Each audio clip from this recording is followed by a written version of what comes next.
नमस्कार। आज हम आपको मुरैना जिले में नैनागढ़ रोड पर निवास करने वाले पंडित निर्मल शर्मा जी से मिलाने जा रहे हैं। इन्होंने दावा किया है, भविष्यवाणी की है कि इस उपचुनाव के बाद मध्य प्रदेश में कमलनाथ की सरकार बनने जा रही है, यानी कहें तो कांग्रेस की सरकार बनने जा रही है। उन्होंने ये दावा किस आधार पर किया है, कैसे किया है, ये बात तो हम उन्हीं से जानेंगे। इससे पहले हम पंडित निर्मल शर्मा जी का संक्षिप्त परिचय लेते हैं। पंडित जी, आपका हमारे LON न्यूज चैनल में स्वागत है। सबसे पहले आप हमें अपना संक्षिप्त परिचय दें। मेरा नाम निर्मल शर्मा है और वर्तमान में मैं LLB सेकेंड ईयर का स्टूडेंट हूँ और फ्यूचर में IAS ऑफिसर बनना चाहता हूँ, इसलिए UPSC की शिक्षा मेरी अभी रनिंग में चल रही है। जैसा कि मैंने बताया, पहले भी मैंने कई बार भविष्यवाणियाँ की हैं और इस बार ये लोकसभा चुनाव, ये विधानसभा का चुनाव, इसको लेकर के मैंने भविष्यवाणी की हुई है कि मध्य प्रदेश में कमलनाथ जी की सरकार बनेगी। हो सकता है ये सरकार 10 तारीख को परिणाम हो इसमें बने, या हो सकता है दोबारा से उपचुनाव हो, क्योंकि मेरा अंदाजा है भिंड की तरफ से, आदित्य की तरफ से दोबारा से मतदान होगा और उसमें कमलनाथ जी की सरकार बनेगी। तो जैसा आप कह रहे हो कि एक उपचुनाव हो चुका है, आप फिर कह रहे हो कि उपचुनाव फिर होंगे, और दूसरा आप ये भविष्यवाणी कर रहे हैं कि कमलनाथ की सरकार बनेगी, ये आप पूरा दावा कर रहे हैं। तो ये दावा आप किस आधार पर कर रहे हैं, इसका आधार क्या है?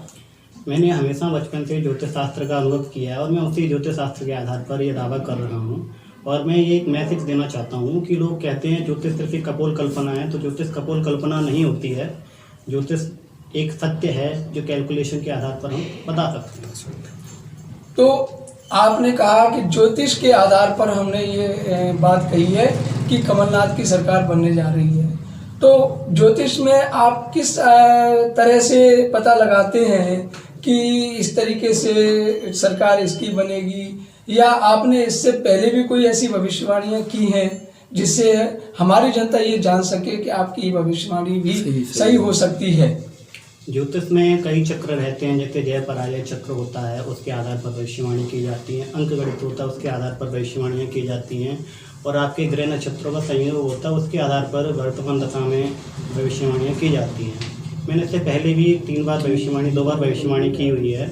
जैसा कि आपके लोकसभा के चुनाव हुए थे, जब नरेंद्र सिंह तोमर जी का सभी विरोध कर रहे थे कि नरेंद्र सिंह तोमर इस बार नहीं जीतेंगे, तो मैंने जब गणित किया और मुझे उसमें मैंने पाया कि इस बार नरेंद्र सिंह तोमर जी ही इस बार मुरैना से संसद चुनाव के लिए चुने जाएंगे, तो वहाँ मेरी भविष्यवाणी सटीक साबित हुई। उसके बाद ग्वालियर में आपके एक महर्षि जी हैं, उन्होंने मुझसे पूछा कि कमलनाथ जी की सरकार है, ये गिरेगी या फिर ये रहेगी। तो लगभग जून का समय था, तो मैंने 13 जून को वो भविष्यवाणी की थी कि मध्य प्रदेश में कमलनाथ जी की सरकार गिरेगी और वो अधिकतम 6 महीने तक टिक सकती है। तो समय थोड़ा हो गया था क्योंकि अनाउंस की वजह से कभी कभी विलम्ब हो जाता है, लेकिन उनकी सरकार गिरी।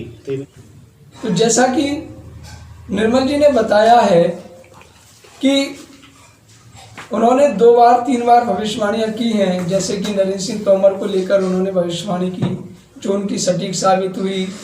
दूसरी भविष्यवाणी उन्होंने कमलनाथ सरकार के गिरने की जो वो भी सही साबित हुई। अब उन्होंने ये तीसरी भविष्यवाणी कमलनाथ सरकार के बनने की है। अब देखना यह रहेगा कि उनकी ये भविष्यवाणी कितनी सटीक साबित होती है, कितनी सही साबित होती है, ये तो आने वाले वक्त में ही पता चलेगा। हम इन्हीं शुभकामनाओं के साथ पंडित निर्मल शर्मा जी से और आपसे विदा लेते हैं। देखते हैं उनकी भविष्यवाणी कितनी सटीक साबित होती है। हम चाहते हैं कि उनकी भविष्यवाणी सही साबित हो, जिससे आगे भी उनके हौसला बढ़े और नई नई भविष्यवाणियाँ भी वो कर सकें। ज्योतिष शास्त्र सबसे बड़ा शास्त्र माना जाता है और इसकी गणना कभी भी गलत नहीं होती। इसी आधार पर उन्होंने ये भविष्यवाणी की है। तो इसी के साथ मैं विदा लेता हूँ। धन्यवाद। श्री राम श्री राम श्री राम श्री राम।